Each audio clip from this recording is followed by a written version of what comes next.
let's go down. So hi guys, now we're going to do river walk. I-follow natin yung ano dyan sa baba and we walk and see the river. Action!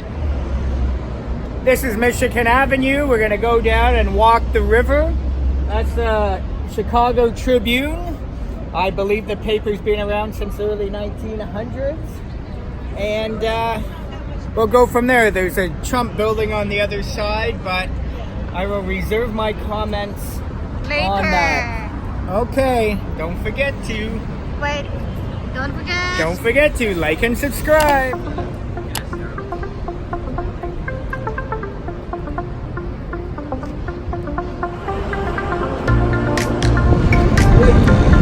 But this walk will take us all the way around the river. Thank you.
Guys, we went up here. That's the view.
Don't forget to like and subscribe. Thank you guys for watching. Don't forget to like and subscribe. See you in my Look at next my hat. vlog. Bye-bye now.